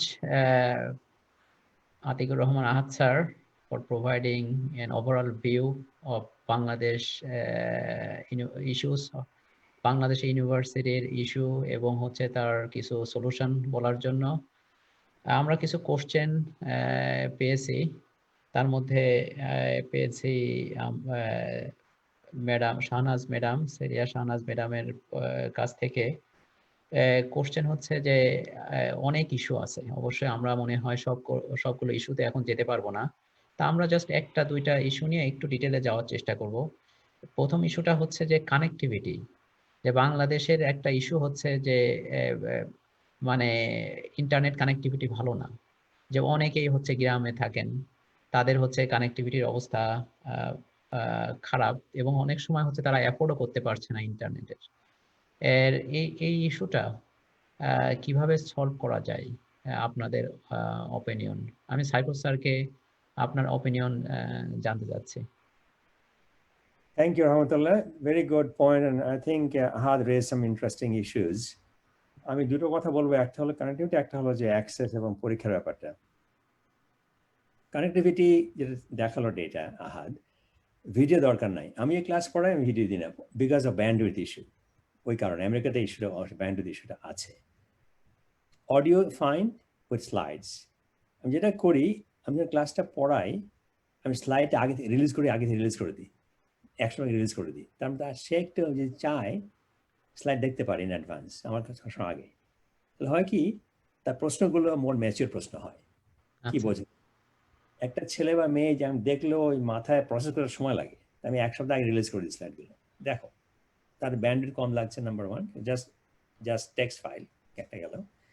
R second হলো গ্রামে অ্যাক্সেস নাই, সেটা ভালো কথাই যে এখন দেখালো Ahad, Zoom Robi, few gigabyte is possible. আমার যেটা কথা হচ্ছে যে একটা সমস্যার সমাধান সবার জন্য একসঙ্গে করা সম্ভব না। আমাদের এক্সাম্পল তুলে ধরতে হবে। সেই জন্য বলবো যে যাদের পক্ষে এটা এখন করা সম্ভব, শহরে থাকুক বা বাড়িতে বসে থাকুক, ওদেরকে চালু করে দাও। Don't solve for everybody at the same time, possible না এটা। কারণ আমি যখন দেখবো যে কেউ পারছে, কি ফিচারে তারা পারছে, কেন পারছে এটা, বিকজ ব্যান্ডউইথ আছে, বাসার ল্যাপটপ আছে, তখন বুঝবো যে কোথায় এটা barrier. Laptop barrier, bandwidth barrier, ছাত্র সময় দিতে পারছে না সেটার ব্যারিয়ার, বা তার বাড়িতে গন্ডগোল বেশি হয়, এগুলো স্টাডি করতে হবে। Number one. নাম্বার টু, যে আমি বলছিলাম যে ঢাকায় বিশ্ববিদ্যালয় বলেছে ক্লাসে আসো, পরীক্ষা দিতে হবে না। আমি এটা এগ্রি করি না। তার কারণ পরীক্ষা একটা ভয় আছে, আমি জানি, কিন্তু আমি যে ছাত্র, কি করে বুঝবো আমি বুঝলাম কিনা? হাউ ডু আই নো বুঝছি কিনা? কুইজ আমি যেটা করি এখানে, কুইজ দিই প্রথম দিকে, not to be graded, quiz আর নাও। এই উত্তরটা মিলাও, দেখ তুমি বুঝেছো কিনা। কুইজ দিই আমি, নন গ্রেডেড। তারপরে আমাদের সেলফ গ্রেডিং কুইজ দিই আমরা, সেলফ গ্রেডিং। পরীক্ষাটা দাও, 1 ঘন্টা পরে উত্তর আমি পাবলিশ করে দেবো, চেক করে দেখো তো উত্তর ঠিক হয়েছে। তাতে বুঝবে যে আমি ভালো করছি আর আই এম টোটালি লস্ট। দুটি কিন্তু আমার জন্য ফর টিচার জানা দরকার যে কার একদম লস্ট। কেন লস্ট হলো, সে কি আমার দোষ নাকি সে সময় দিতে পারেনি, সে কি ওই যেমন ছাদের জায়গা নাই, বাড়িতে ঝামেলা হতে পারেনি। পরীক্ষা দেওয়া দরকার। হ্যাঁ, এটা হয়তো পরীক্ষার রেজাল্টটা ফাইনাল সঙ্গে কাউন্ট হবে না, ওকে, কিন্তু I must do self assessment in real time, এটা ইম্পর্টেন্ট। কিন্তু তার জন্য এই প্রফেসরকে সময় দিতে হবে, আমাকে কুইজ তৈরি করতে হবে। তোমরা করো, সেলফ গ্রেডিং করো, আবার কুইজ নাও। আমি যেটা করি, কিছু কুইজ আমি দিয়ে রাখি অন মাই ওয়েবসাইট, দেওয়া আছে, তুমি ইচ্ছা মতো ডাউনলোড করো। তার যদি শেখার ইচ্ছা থাকে তাহলে সে সময় দেবে, কিন্তু তাকে উপকরণ দিতে হবে এটা ব্যবহার করা, ওই যে কুইজ আমি দিয়ে যাচ্ছি। তো সেই জন্যে আমার মনে পরীক্ষা মধ্যে ফাইনাল পরীক্ষা না, পরীক্ষা দিতে হবে অন রেগুলার বেসিস, তাহলে সে বুঝবে যে আমার কাজটা ঠিক মতো হচ্ছে। Thank you sir. আমি এখন আতিকুর রহমান আহাদ স্যারের কাছে জানতে চাবো যে স্যার, অনেক ওয়েব পোর্টাল আছে যেখানে course content available for free, যেমন হচ্ছে কোর্সেরা, একটা, এরকম অনেক আছে। এখন কোশ্চেনটা হচ্ছে যে বাংলাদেশে কি এটা সম্ভব যে এই সমস্ত পোর্টাল থেকে ভিডিও ডাউনলোড করে স্টুডেন্টদেরকে কোনোভাবে অ্যাভেলেবেল করা, যাতে করে আমাদের যে ইন্টারনেট কানেক্টিভিটির প্রবলেমটা আছে এটাকে সলভ করা যায়? Good point. বেসিক্যালি আমাদের আসলে আহ, ঢাকা বিশ্ববিদ্যালয়ে কিন্তু আমরা যদি ডিপার্টমেন্টের কথা বলি এবং ইনস্টিটিউট বলি 100-র উপরে। হ্যাঁ, তার মানে হচ্ছে যে আমাদের আসলে ডাইভার্সিটি হচ্ছে 100 রকমের হ্যাঁ, রাফলি। আমরা যদি এক ইউনিভার্সিটির মানে আরো সাবজেক্ট অ্যাড করি তাহলে ওখানে কিন্তু আরো 30 বা 20 নতুন সাবজেক্ট অ্যাড হচ্ছে, এরকম আরো আছে। ফলে আসলে ডোমেইন টু ডোমেইন এটা অনেক ভ্যারি করবে। অনেক জায়গায় আমাদের মানে কোনো ম্যাটেরিয়ালসই নাই। সিএসসি, ট্রিপলি এগুলাতে হয়তো যথেষ্ট পরিমাণে আছে, কিন্তু অনেক বা ম্যাথমেটিক্সে কিছু আছে বা যথেষ্ট পরিমাণে আছে। ফলে এটা আসলে খুব ডিফিকাল্ট আর কি। আর বাংলায় করাটা জরুরি। আমরা হয়তো যারা বাংলাদেশে টিচিং করি আমরা জানি যে আমরা যদিও বলি ইংলিশ মিডিয়াম, কিন্তু মোস্ট অফ দ্য কেসেস আমরা কিন্তু বাংলায় লেকচার নেই, পরীক্ষাটা ইংরেজিতে নেই, এবং অনেক ডিপার্টমেন্টই আছে সায়েন্স এবং ইঞ্জিনিয়ারিং এ যে বাংলায় পর্যন্ত প্রশ্ন এবং ইংরেজিতে প্রশ্নও থাকে ইন প্যারালাল, যাতে করে কেউ চাইলে বাংলা লেখলেও নাম্বার দেয়। এবং আমরা অনেক ক্ষেত্রে বই বাংলা ইংলিশ দুটোই ম্যানেজ করে চলি। সায়েন্স ইঞ্জিনিয়ারিং এর কথাই বলছি, সোশ্যাল সায়েন্স বা আর্টস ওইটা বলছি না। ঠিক আছে? তো এই পরিপ্রেক্ষিতে ম্যাটেরিয়ালস তৈরি করা এবং ডিস্ট্রিবিউট করা, এটা একটা উদ্যোগ নেওয়া যেতে পারে। আমি যেটা মনে করি যে একটা স্ট্র্যাটেজি যে আহ, যখন আমাদের দেখবো যে এটা একটা সমাধান দরকার, প্রতিটা ডিপার্টমেন্ট যদি স্মল স্কেলে কিছু ম্যানুয়াল তৈরি করতে পারে, রিডিং ম্যাটেরিয়ালস তৈরি করতে পারে, এবং এটা প্রিন্টেড করেও যদি আমরা স্টুডেন্টদেরকে ছড়িয়ে দিই, কস্ট কিন্তু তেমন না, ফিউ হান্ড্রেড টাকা অনলি। তাহলে যেটা হয় যে ওরা অনলাইনের যে ঝামেলাটা সেখান থেকে বেঁচে, আর আমরা তো অভ্যস্তও না। আমি কিছু শিক্ষক পেয়েছি, উনারা স্ট্রাগল করেন যে এগুলো কিভাবে ডিল করবেন। ইভেন আমিও কিন্তু যখন অনলাইনে কোথাও ওয়েবিনার দেই, জুমটা আমি অভ্যস্ত, কিন্তু যখনই আমাকে অন্য কোনো মিডিয়ামে দেয় আমি কিন্তু ফাইল শেয়ার করব কিভাবে সেটার জন্য কিন্তু আমাকে প্রথম থেকে স্ট্রাগল করতে হয়। তো এখন এই বিষয়গুলো থাকে। তো আমার যেটা মনে হয় যে আহ, উম, মানে ডিপার্টমেন্ট, এই জন্য আমি আমার ডিপার্টমেন্টে এর জন্য যতটা সহজ মনে করছি বা সিএসসির জন্য যতটা সহজ মনে করছি, এটা কিন্তু আরেকটা ডিপার্টমেন্টের জন্য অতটা হবে না। এটা হলো এক। আর আরেকটা বিষয়, ছোট ছোট বিশ্ববিদ্যালয় বলবো যেগুলো আসলে নতুন হয়েছে সেই হিসেবে ছোট, যাদের বয়স 10 বছর, 5 বছর বা 15 বছর, সেই বিশ্ববিদ্যালয়ে এটা খুবই দুঃখজনক হলেও সত্য যে একটা বিভাগ, সেই বিভাগে মাত্র 4 জন টিচার, 5 জন টিচার, 6 জন টিচার, তারা 4টা ইয়ার বা 5টা ইয়ার চালাচ্ছে। আনবিলিভেবল মানে workload and pressure for them. এটা আশা করা যে তারা নতুন করে কিছু করবে বা করতে পারবেন, সেটা কিন্তু খুবই দুরূহ একটা বিষয়। আরেকটা বিষয় হচ্ছে, আমি কিছু টিচারের মাধ্যমে জেনেছি যে তারা এই কোভিড এর সময় নিজের বাড়িতে চলে গেছেন। বাড়িতে যেহেতু চলে গেছেন, ফলে ওই জায়গায় আবার নিজে স্মার্ট হলেও নেটটা স্মার্টলি পাচ্ছেন না। এখন আমরা বলতে পারি, প্রশাসন বলতে পারে বা ইউজিসি বলতে পারেন, রিকোয়েস্ট করতে পারেন যে ঠিক আছে আপনি আপনার বিশ্ববিদ্যালয়ের কাছাকাছি যেই বাসায় থাকতেন সেখানে আসেন, সেখানে তো নেট আছে বা ইত্যাদি। কিন্তু সেটাও তো আসলে মুশকিল, কারণ আমরা রেড জোন দিচ্ছি, এই দিচ্ছি, আসলে কমপ্লেক্স ডাইভার্সিটি। ফলে আমি যেটা পার্সোনালি মনে করি, অ্যাট লিস্ট কিছু ছোট ছোট ডিপার্টমেন্ট, এবং অ্যাট লিস্ট যেসব ডিপার্টমেন্টগুলো financially rich, for example IB of Dhaka university, for example business faculty of Dhaka university, উনারা এই উদ্যোগগুলো নিয়ে উনারা কিন্তু গাইড করতে পারেন অন্যদেরকে ম্যাসিভলি, এবং ইফোর্ট দিতে পারেন। এই জায়গায় কেন হচ্ছে না আমি জানি না, বা হচ্ছে কিনা তাও আমি জানি না। কিছু খোঁজ নিয়েছি কিন্তু আমি আসলে তেমন কিছু পাইনি আরকি।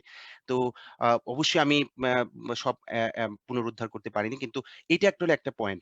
আর হলো যে ডিপার্টমেন্টে ১৫ জন স্টুডেন্ট, ২০ জন স্টুডেন্ট, তাদের জন্য কিন্তু খুব সহজ। যেমন আমি mechatronics and robotics and mechanics engineering Dhaka university, ওই ডিপার্টমেন্টের প্রফেসরের সাথে যোগাযোগ করেছি যে, এবং আমি এটাও অফার দিয়েছি অন্তত ৭-৮টা কেসেস, এবং ওপেনলি ফেসবুকে, যে যদি কারো দরকার পড়ে জাপান থেকে আমি অনলাইনে ফ্রি কোর্স নিয়ে হেল্প করার চেষ্টা করব, যে লাগলে তবুও যাতে আমরা একটা পাইলট প্রজেক্ট করে দেখতে পারি জেনুইনলি প্রবলেম গুলো কি, অন্তত কিছু ডিপার্টমেন্ট যাতে করতে পারে। তো আমার মনে হয় যে এই প্রবলেম ভালো মতো জানলে, সলিউশনের পথগুলো দিলে, তো গুড পয়েন্ট হচ্ছে যে শুরু করেছে, এবং ঢাকা বিশ্ববিদ্যালয় যেহেতু বলেছে প্রত্যেকটা ডিপার্টমেন্ট ইনস্টিটিউট যখন শুরু করবে, তখন মানে কেস বাই কেস দেখতে পাবো আসলে কি চ্যালেঞ্জ, এবং অনেক চ্যালেঞ্জে কিন্তু ওভারকাম করা সম্ভব। এবং আমরা 20% কেসেস অফ স্টুডেন্টস বা 30% স্টুডেন্টের ক্ষেত্রে যদি দেখা যাচ্ছে তাদের টাকা পয়সার সমস্যা জেনুইনলি আছে, অথবা ডিভাইস নেই, এগুলো এগুলো ম্যানেজ করাও কিন্তু হাজারো কোটি টাকার বিষয় না, ঠিক না? অল্প টাকারই বিষয়। আমার ডিপার্টমেন্ট উদ্যোগ নিয়েছে যে, মানে আমাদের চেয়ারম্যান, উনি ইভেন বিভিন্ন অ্যালামনাইকে নক করেছেন দেশে বিদেশে যারা আছে, এবং অ্যালামনাই অ্যাসোসিয়েশন প্রতি সপ্তাহে কয়েকবার করে মিটিং করছে যে আমরা কিভাবে এদেরকে হেল্প করতে পারি। তো এই স্টেপগুলো নিলে আমরা হয়তো একটা উপরে স্টেপে যাব। আমরা যদি আইডিয়াল সিচুয়েশন বলি যে সকল ছাত্রের 100% না হলে আমরা ক্লাস নিতে পারবো না, আমরা কি এই আইডিয়াল সিচুয়েশন বাস্তব জীবনে করতে পারছি? ছেলেরা তো হলে ঠিকমতো থাকতে পারে না। সে হলে থাকার বাস্তবতার কারণে সে ক্লাস করতে পারে না। পলিটিক্যাল সিচুয়েশন গুলোর জন্য ঠিকমতো করতে পারে না। ওগুলো জেনে শুনেও কিন্তু আমরা পরীক্ষা নিচ্ছি। আমরা হরতালের মধ্যেও কিন্তু ঢাকা বিশ্ববিদ্যালয়ে পরীক্ষা নিয়েছে, এবং মাথা দিয়ে রক্ত পড়েছে সেই ছেলের পরীক্ষা পরে ব্যবস্থা করেছে। আর যখন আমাদের আমরা তো এগুলো সময় করি। বেশি নাই। হুম। আমাদের ওকে, হচ্ছে ওকে। আসলে, থ্যাংক ইউ স্যার। আসলে আমাদের সময় কম। এখন আমরা থ্যাংক ইউ, অডিয়েন্স থ্যাংক এর ইউ। কাছ থেকে কিছু কোশ্চেন নিব। তার মধ্যে প্রথমে একটা রিমার্ক হচ্ছে যে বুয়েট অলরেডি ট্রায়াল ক্লাস শুরু করেছে রমাদান থেকে। আবার হচ্ছে আমরা দেখলাম ঢাকা ইউনিভার্সিটিতেও শুরু করেছে। তার মানে বাংলাদেশে কিছু কিছু ইউনিভার্সিটি শুরু করেছে। এটা হচ্ছে ইন্সপাইরেশন ফর আদার ইউনিভার্সিটিস। আরেকটা ব্যাপার যেটা, সেটা হচ্ছে যে আমরা পরীক্ষা জার্মানিতে আমরা যেটা করি সেটা হচ্ছে যে এখন মানে ভাই পরীক্ষা নিচ্ছি। তার মানে অনলাইনে 1 to 1, যেখানে ভিডিও শেয়ার করতেছে সেভাবে আমরা ফেস টু ফেস পরীক্ষা নিচ্ছি। তাতে আমরা জিজ্ঞাসা করতেছি এবং সে কোশ্চেন উত্তর দিতে পারছে কিনা। তাই এই মেথডটা বাংলাদেশে অ্যাপ্লাই করা যায় কিনা সাইফুল স্যারের মতামত জানতে চাই। এটা করা যায়, কিন্তু হচ্ছে কি রহমতুল্লাহ, প্রবলেম ইজ দ্য টাইম। আমি যখন পরীক্ষা, আমার ক্লাসে 50 ছাত্রছাত্রী 50 জন।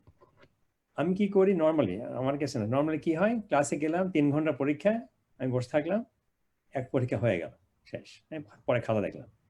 যদি আমি ভাইবা নিই, ধরো 15 মিনিট, এক 3 ঘন্টা 15 মিনিট ভাইবা, 50টা ছাত্রের জন্য লাগবে আমার 12.5 ঘন্টা সময় লাগবে। ওইটা আমাকে দিতে হবে সামহাও।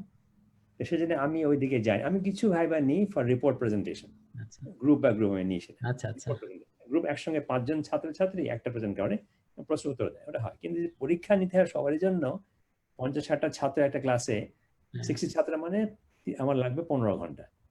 15 সময় বের করা কঠিন। আমি সেটা ভাইবাটা আমি সাপোর্ট করি না ওই কারণে আর কি। আরেকটা হতে পারে যে, আমার কথা ভেরি সিম্পল, আমি চাই যে পরীক্ষাটা ছাত্র অভ্যস্ত হোক। একটা পরীক্ষার ভয়ে, যেমন বুয়েটে 7 দিন ছুটি দেয় পরীক্ষার আগে, প্রিপারেটরি লিভ 7 দিন 2 সপ্তাহ ছুটি দেয়, মুখস্থ করো করে চালিয়ে দেয়, ওইটা আমি পছন্দ করি না মোটা। যেটা আহাদ বললো যে পরীক্ষা নাও, একটা পরীক্ষা অত গুরুত্ব দিও না, খারাপ করলে নো প্রবলেম। পার্সোনাল পরীক্ষা দাও, অনলাইনে পরীক্ষা দাও, অভ্যেসটা করে তোলো, তাহলে পরীক্ষা ভয় লাগবে না। আর ওটা হবে কি করতে গেলে তখন আমরা একটা প্রসেস পাবো যে পরীক্ষার সময়তে কি করে আমরা এটা ফেয়ার করতে পারি, অ্যাবিউজ না হয় এই ফ্রিডমটা, এবং এবং ছাত্ররা যেন ভয় না পায়। ওইটা আমাদের, to be frank with you, আমাদের বদলাতে হবে, আমাদের ওয়ে অফ ডুইং থিংস সেটা বদলাতে হবে।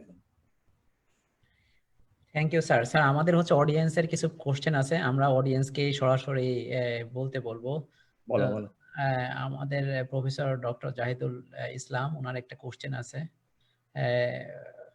আপনি হচ্ছে কোশ্চেনটা অনলাইনে করতে পারেন। হ্যালো, হ্যাঁ, শুনতে শুনতে পাচ্ছি। পাচ্ছেন? হ্যাঁ, আচ্ছা, আমি সাইফুর স্যার এবং প্রফেসর আতিকুর আহাদ দুজনকে অসংখ্য ধন্যবাদ দিতে চাই। ওনারা অনেক মূল্যবান টাইম দিচ্ছেন এই সময়ের মধ্যে, এবং আমি সাইফুর স্যারের কিছু এক্সপিরিয়েন্স শুনলাম যেটা আমার কাছে খুব ভালো লেগেছে। আমরা আসলে বাংলাদেশে এখন যেটা প্র্যাকটিস করছি, ইন দ্য মিন টাইম আমি একজন পাবলিক বিশ্ববিদ্যালয়ের শিক্ষক, কিন্তু আমি কিছুদিন ধরে আবার একটা প্রাইভেট ইউনিভার্সিটির সাথেও আমি ইনভলভ আছি, যার ফলে আমরা গত 3 মাস ধরে এই অনলাইন ক্লাসের বিষয়টা প্র্যাকটিস করছি।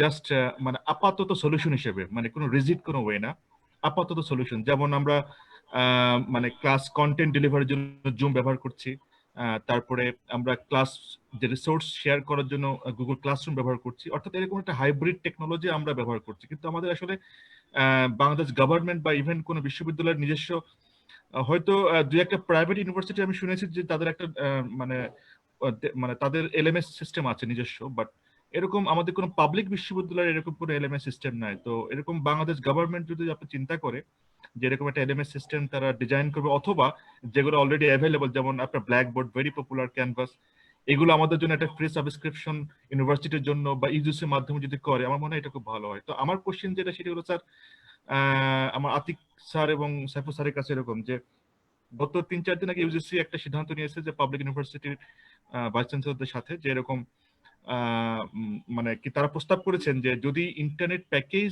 যদি ফ্রি করা হয় বা ক্লাস করার জন্য এরকম, তাহলে তাদের অনলাইন ক্লাস মানে নিতে কোনো সমস্যা নাই। তো আপনাদের কি মনে হয় যে শুধুমাত্র এই একটা সলিউশন হলেই কি আমরা অনলাইনে ক্লাসে 100% ভাবে যেতে পারবো? কারণ প্রফেসর আতিক যেটা বললেন, there are lots of problem. Even আমিও অ্যাকচুয়ালি অনেক প্রবলেম ফেস করেছি যখন আমি গত 3 মাসে ক্লাস নিয়েছি, কারণ ছাত্ররা কখনো বাজারে, কখনো গাছে, কখনো মাঠে, একদম মানে যেটা আমার চোখের সামনে যেটা আমি দেখেছি, এগুলো হলো রিয়েল প্রবলেম, অর্থাৎ ইন্টারনেট ইনফ্রাস্ট্রাকচার প্রবলেম। তো সেটা তো শর্ট টাইমে আসলে সলভ করা যায় না। তো এইগুলো নিয়ে আসলে আপনাদের যদি কোনো গাইডলাইন থাকে, তো স্যার এটাই কোশ্চেন, যে আমার মেন কোশ্চেন ছিল যে শুধুমাত্র ইন্টারনেট প্যাকেজ হলেই কি আমরা অনলাইন বাংলাদেশে আর কি, মানে বাংলাদেশের পার্সপেক্টিভে আমরা সলিউশন করতে পারবো কিনা, আমাদের আরো লং টার্ম কোনো প্ল্যান আসলে করা উচিত কিনা এই মুহূর্তে। Thank you. আচ্ছা, একটা কথা বলি, thank you for the good question Zahid. অনেকগুলো ইস্যু এখানে আছে, আমি একটা একটা করে ধরি, সবগুলো হতে পারবো না। Very valid question, LMS, learning management system. আমি পড়াচ্ছি অনলাইনে বহুদিন থেকে, আমি ব্ল্যাকবোর্ড ইউজ করি। You need something like this. আমার যে কন্টেন্ট, লেকচার, স্লাইড, পরীক্ষার প্রশ্ন, প্রজেক্ট রিপোর্ট, একটা ছাত্র যেন মনে করে ওখানে গেলে পুরো হিস্ট্রি সে পাবে, এবং he or she can practise thing, এটা দরকার। এখন যদি ইউজিসি কথা বলে ব্ল্যাকবোর্ডের সাথে, ব্ল্যাকবোর্ডের মতো অন্য প্যাকেজ অনেকগুলো আছে আর কি। এখন দেখছি বিভিন্ন দেশ, বিভিন্ন corporation are quite responsive, sympathetic for developing countries. তো ব্ল্যাকবোর্ড pretty expensive, আমরা afford it because we are a rich university. বাংলাদেশের জন্য ডিফিকাল্ট হবে। যদি ইউজিসি কথা একটা বলে আমরা বাল্ক কিনতে চাই for 54 public universities Bangladesh, you can get a fairly good pricing mechanism possible in it. এটা হলো ব্ল্যাকবোর্ড, আরো অনেকগুলো সিস্টেম আছে এরকম। এটা গেল এলএমএস ইস্যু। সেকেন্ড ইস্যু হলো যে ছাত্ররা ওই ছাদে যাবে, মসজিদে যাবে, বাজারে যাবে, এটা তো ডিফিকাল্ট। আমি এটা জানি না, বইয়ের বন্ধ ছিল বা ঢাকা বিশ্ববিদ্যালয় বন্ধ, হোস্টেল খোলা আছে, হোস্টেল বন্ধ আছে, হোস্টেল খোলা না বন্ধ, হোস্টেল জানো? হোস্টেল বন্ধ স্যার, বন্ধ, তাহলে সব বন্ধ। হ্যাঁ, বাড়ি চলে গেছে তারা। এখন একটা ছেলে নোয়াখালী একটা ছোট গ্রামে তার বাপের বাড়ি যাইছে, ওখানে তো ইন্টারনেট নাই, তার কি করবে সে? এইগুলো ডিফিকাল্ট চ্যালেঞ্জ। আমি এটা বলেছি আগেও, আমরা সমস্ত প্রবলেম ডে ওয়ানে সলভ করতে পারবো না। এই যে আতিক যেটা বললো, আহাদ যেটা বললো, যে আমরা যে তোমাদের কিছু ছোট ডিপার্টমেন্ট, রিচ ডিপার্টমেন্ট, তার রিসোর্স আছে, ওদের শুরু করো, ক্রিয়েট এক্সাম্পলস ইন বাংলাদেশ, কি সম্ভব। তখন বলতে পারবো যে ছেলেটা নোয়াখালীতে আছে এই কাজ সে করতে পারে যেটা ঢাকার ছেলে করছে, প্রোভাইডেড তাকে দেওয়া হোক ব্যান্ডউইথ। তারপর আমরা কিন্তু ক্যান আইডেন্টিফাই ইস্যুটা কি, সবগুলো অ্যাকশন করলে হবে না। যদি ইস্যু যদি হয় ব্যান্ডউইথ, তাহলে আমরা ব্যবস্থা করবো, যেমন বলেছে আমরা ব্যান্ডউইথ কিনে দেব, কিন্তু আমাকে জানতে হবে ইস্যুটা কি জানতে হবে। আমার কাছে মনে হচ্ছে প্রথম ইস্যু শিক্ষকের অ্যাওয়ারনেস এবং উইলিংনেস টু স্পেন্ড টাইম, প্রথম ইস্যু, বড় বিষয়। ছাত্রের অ্যাওয়ারনেস, আমি অনলাইনে শিখতে চাই, অভ্যস্ত ছিলাম ক্লাসে যে কথা শোনা হচ্ছে না, আমি অ্যাজ এ ছাত্র বা ছাত্রী আমার কিছু পরিবর্তন আনতে হবে। যে এগুলো না আসে, তুমি প্রত্যেক বাড়িতে দিয়ে দাও 200 Mbps লাইন, লাভ হবে না, কাজ হবে না। এটা আমার আই ওয়াজ চেয়ারম্যান, আমি এই প্রশ্নই করবো যে আমি কি করে পারি আইডেন্টিফাই করতে যে বটলনেকটা কোথায়। আমার কথা প্রথম শিক্ষকের সময় দিতে হবে বটলনেক, ছাত্রকে স্বীকার করতে হবে আমার লাইফ চেঞ্জ হয়ে গিয়েছে, বাড়িতে বসে পড়বো, তার জন্য কি দরকার, ল্যাপটপ দরকার, একটা দরকার আমার 250 Mbps দরকার, তাহলে উই ক্যান সলভ ইট। অন্যগুলো আমি সলভ করতে পারবো না unless it comes from inside. এটা হচ্ছে আমার 40 বছরের অভিজ্ঞতার একটা সামারি। স্যার, আমাদের তো আসলে অনেক কোশ্চেন এসেছে, তা আমরা একটা লাস্ট কোশ্চেন এলাও করে তারপরে আমাদের শেষ করতে হবে। মিস্টার আসিফ ইকবাল, ওনার একটা কোশ্চেন আছে, আপনি কোশ্চেন করতে পারেন। Thank you very much. আমি প্রথমেই ধন্যবাদ দিচ্ছি আজকে প্যানেলিস্টদেরকে। আমি আসিফ ইকবাল, আমি চিটং ইন্ডিপেন্ডেন্ট ইউনিভার্সিটিতে কর্মরত আছি ইঞ্জিনিয়ারিং ফ্যাকাল্টিতে। তো আমার আসলে ছোট ছোট দুটো প্রশ্ন স্যার যদি অ্যালাউ করেন। প্রথম প্রশ্নটা এরকম যে আমার ছাত্ররা, এটা তাদের অ্যাটিটিউডগত প্রবলেম হতে পারে, যে এনরোলমেন্টের সময় যেটা বলছে যে আমরা তো যখন ভর্তি হচ্ছিলাম তখন আমরা অনসাইট ক্লাসের জন্য প্রিপারেশন নিয়ে ভর্তি হচ্ছিলাম এবং তার জন্য টিউশন ফি দিয়েছি। এখন আমরা অনলাইন ক্লাসে যাচ্ছি and we don't find it very effective, we don't find it very convenient for us. তার জন্য কি আমরা একই পরিমাণে টিউশন ফি পে করবো, এটা কি রিডিউস করা যায় কিনা, এই ধরনের একটা কথা এসেছে। এটা আসলে সরাসরি এডুকেশনের সাথে জড়িত না হলে this is something that I have faced. এক নম্বর প্রশ্ন। আর দ্বিতীয় প্রশ্নটা আরেকটু একাডেমিক। আমাদের সাইফুর স্যার যেটা বলেছেন যে উনি ডিফারেন্ট সেট অফ কোয়েশ্চেন্স দিয়ে দেন ছাত্রদেরকে এক্সামের সময়। তো এটা আমরাও করেছি যখন গত সেমিস্টারে মাত্র আমাদের মিড টার্ম গুলো শেষ, ফাইনালের আগে এসে লকডাউন হলো, আমরা কুইজে চলে গেছি, র্যান্ডম কোয়েশ্চেন দিয়েছি এবং এলএমএস এর মাধ্যমে তাদেরকে কোয়েশ্চেন গুলো দেওয়া হয়েছে, they could not handle it. এখন যখন অ্যাক্রেডিটেশনের প্রশ্ন আসছে এবং আমরা একটা কমপ্লিট সেমেস্টার কন্টিনিউ করব, আমাদেরকে আবার মিড টার্ম নিতে হবে, আবার ফাইনালের মানে কাছাকাছি বা ফাইনালের ওয়েট সম্পন্ন একটা ইভালুয়েশন মেথডে যেতে হবে, তখন আমাদের ওই সিওপিও ম্যাপিং এর একটা কোয়েশ্চেন চলে আসে যে মানে কোর্স আউটকামের সাথে প্রোগ্রাম আউটকাম এবং আমার যে কোয়েশ্চেন গুলো করছি সবাইকে কি একই কোয়েশ্চেন দিচ্ছি নাকি ডিফারেন্ট কোয়েশ্চেন দিচ্ছি। ডিফারেন্ট কোয়েশ্চেন দিলে তাদেরকে কি একইভাবে তাদের লার্নিং আউটকাম গুলো ইভালুয়েট করা হচ্ছে কিনা। এই অনলাইনে এই জিনিসগুলো করতে গেলে যে চ্যালেঞ্জ গুলো আছে, স্যারদের যদি কোনো অপিনিয়ন থাকে এইসব ব্যাপারে আপনি খুব উপকৃত। Thank you Asif Iqbal. Saiful sir, আপনার বলি ভেরি ভ্যালিড কোয়েশ্চেন। আমি এটা ফেস করি যে আমি যে 100টা প্রশ্ন করলাম, 10টা করে একজন পাচ্ছে।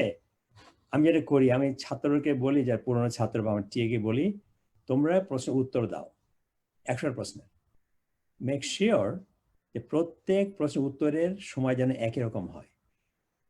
তাহলে ফেয়ার না তো। সিওপিও কথা বললো আসিফ, ভেরি ভেরি কোয়েশ্চেন। এটা কিন্তু এই যে আমার সময় দিতে হচ্ছে, কিন্তু এটা very important to B fair. দেখতে হবে প্রশ্নের উত্তরের সময় যেন একই লাগে, নাহলে তো এটা ফেয়ার হলো না। তখন ওই সিওপি ব্যাপারটা কিছুটা ম্যানেজ করা যাবে। I hope Asif understand this. তো এটা করতে হবে। আর এবার ফিজ, এটা আমেরিকাতে হচ্ছে কিন্তু সেম প্রশ্ন। আমি পয়সা দিয়েছি, ক্লাসে যাব, শিখবো, ক্লাসে যাচ্ছি না, আমি কেন অত পয়সা দেব? কিছু ইউনিভার্সিটি দিয়েছে রিডিউস ফি এই কারণে, তুমি 20% কম দাও, কারণ তোমাকে আমরা ক্লাসে আনছি না, ক্লাসরুম ব্যবহার হচ্ছে না। লস হচ্ছে আমাদের রেভিনিউ, কিন্তু আমরা করেছি এটা। ভার্জিনটা করেনি এখনো, হয়তো করবে সেটা আর কি। তো সেটা বাংলাদেশের জন্যও অ্যাপ্লিকেবল হয়। আমি জানি আমার বোন একটা স্কুলে পড়ায় ধানমন্ডিতে, ঢাকাতে, বাচ্চাদের স্কুল, মানে কিন্ডারগার্টেন এন্ড সো অন। ওখানেও স্কুলের ফি চেঞ্জ করে দিয়েছে, যেহেতু মেয়েরা ছেলেরা ক্লাসে আসছে না, বাসায় বসে পড়ছে, অনলাইনে পড়াচ্ছে, ফি কমিয়ে দিয়েছে। তো সেটা একটা অ্যাটলিস্ট জেস্টার অফ গুডউইল যে আছে ফি কমিয়ে দেবো, তাহলে ওই প্রবলেম সলভ হওয়ার সম্ভাবনা আছে। আর পরীক্ষার ব্যাপারটা অ্যাজ ইউ সেড কমপ্লিকেটেড। এখন যে আমি বলি, আমি ছাত্র ছিলাম 71 সালে বুয়েটে, ক্লাস হয়নি, পরীক্ষাও হয়নি, ফিরে আসলাম 72 জানুয়ারি মাসে। আমি যখন থার্ড ইয়ারের ছাত্র, সবাইকে উঠিয়ে দেওয়া হলো ফোর্থ ইয়ারে উইদাউট এক্সাম। কোনোদিন হয়নি, পরীক্ষা ছাড়া সবাইকে উঠিয়ে দিয়েছে। এটা পসিবল। এখন আমাদের যে ইউজিসি বলো, অন্যরা যারা বলো, তাদেরকে পুরনো চিন্তা থেকে চেঞ্জ করতে হবে। কেসটা অন্য। এখানে এই সিওপিও ব্যাপারটা অ্যাক্রেডিটেশন এটা ভুলে যান ভাই, ফর 1 ইয়ার। এদেরকে লেট দ্য মুভ অন। 1 বছর একটা পরীক্ষা না নিয়ে একটা ছেলেকে আপনি যদি লাইফটা বন্ধ করে দেন, ইটস নট ফেয়ার। আমি বলবো যে আপনি অবশ্য ভুলে যান আপনার অ্যাক্রেডিটেশন, দুনিয়া চেঞ্জ হয়ে গেছে, এইটা হলো আমাদের প্র্যাকটিক্যাল ব্যাপার, এটাকে আমরা অ্যাকসেপ্ট করেন, move on. Thank you sir. আমরা আসলে সময় শেষে চলে আসলাম, এখন আমরা অর্গানাইজারকে বলবো ক্লোজ করার জন্য ইভেন্টটা। Thank you. ধন্যবাদ সবাইকে। ধন্যবাদ সাইফুর রহমান স্যার এবং আতিকুর রহমান স্যারকে। আতিকুর রহমান স্যার ট্রিপলি ডিপার্টমেন্টের, আমি একটু কারেকশন করে নিচ্ছি, নট সিএসসি। আসলে 1 ঘন্টা খুব কম সময়। আমরা মনে করি যে আমরা শুরু করলাম, এই ধরনের আলোচনা আসলে অনেকদিন ধরেই হচ্ছে, বিভিন্ন প্ল্যাটফর্মে হচ্ছে। তো আমরা শুরু করতে চেয়েছিলাম আমাদের ইউটিউবের প্ল্যাটফর্মে। ইউটিউবটা হচ্ছে আমাদের বিশ্ববিদ্যালয়ের শিক্ষকদের নিয়ে একটা ফেসবুক কেন্দ্রিক প্ল্যাটফর্ম, এবং এখানে প্রায় 9,000 শিক্ষক আছেন। সো এটা একটা দারুণ জায়গা যেখানে আসলে আমরা এই বিষয়গুলো নিয়ে আলোচনা করতে পারি। এবং সাইফুর রহমান স্যার বেশ কিছু কথা বলেছে, যার প্রথমে চলে আসছে মাইন্ডসেট। আমি 1 মিনিট সময় নেব। আমি যেহেতু ব্রিসবেনে আছি, আমার সৌভাগ্য হয়েছিল বা দুর্ভাগ্য হয়েছিল, যেটাই বলি না কেন, আমাকে একটা কোর্সের সাথে থাকতে হয়েছিল। একটা কোর্সের 50% আমি নিয়েছিলাম এবং একজন প্রফেসর নিয়েছিল 50%। তো আমার 50% আসলে এই অনলাইনের সময়টাই ছিল আর কি।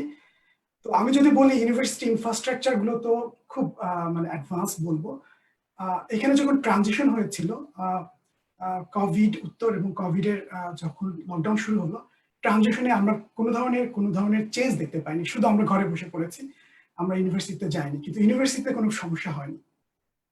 সমস্যা যদি হয়ে থাকে, আমি যেটা মার্ক করেছিলাম খুব কাছ থেকে, সমস্যায় পড়েছিল হচ্ছে সিনিয়র টিচাররা। অনেক সিনিয়র টিচার ছিল যারা আসলে অনলাইন ক্লাসে অভ্যস্ত ছিল না। তারা কিন্তু খুব মানে ডার্ক সাইডের প্রফেসর, এবং তাদের ক্লাসগুলো তো ভিডিও হয়, আমাদের সব ক্লাসগুলো ভিডিও হয় যেগুলো অনলাইনে থাকে। প্রচন্ড মানে ব্রিক্সনেস কাজ করে, মানে ওই ক্লাসগুলো দারুণ হয়।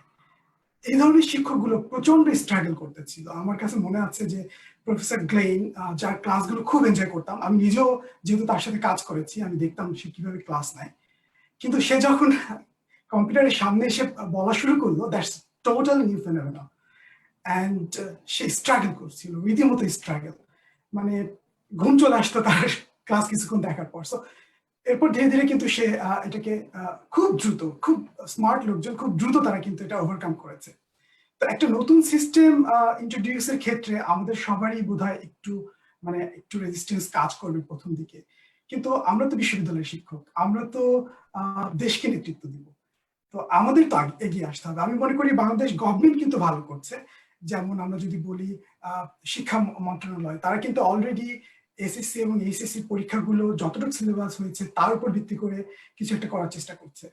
সাইফুর রহমান স্যার অলরেডি বললেন যে 71-এ একটা বছর পরীক্ষা হয়নি, সো হোয়াট, মুভ অন করেছে। সো আমাদের আসলে চেঞ্জ হতে হবে। আমাদের সেজন্য MB is not a fact. আমি মনে করি এমবি পাওয়ার পর এলএমএস সিস্টেম বা পরীক্ষার যে প্রবলেমগুলো আছে, দুইটা এক্সামিনারকে পরীক্ষা দিতে হয় বা এক্সেট্রা, এগুলো একটা ফ্যাক্ট এসে দাঁড়াবে। সো আমাদের শুরু করতে হবে। সো আমাদের এই লেকচার সিরিজ শুরু হলো। আমি আশা করব সাইফুর রহমান স্যার, আতিক স্যার আমাদের সাথে আবার আসবেন, কারণ আমাদের প্রচুর কোশ্চেন আছে। অনেক কোশ্চেনের উত্তর আমরা দিতে পারিনি সময়ের অভাবের কারণে। ভবিষ্যতে হয়তো বা আমরা আরেকটা সেশনের মাধ্যমে এই বিষয়গুলো নিয়ে আবার আলোচনা করব। ধন্যবাদ সবাইকে আমাদের সাথে থাকার জন্য, এবং শুভরাত্রি। ভালো থাকবেন সবাই। থ্যাংক ইউ ধন্যবাদ সবাইকে। Very much. Bye bye. Bye bye.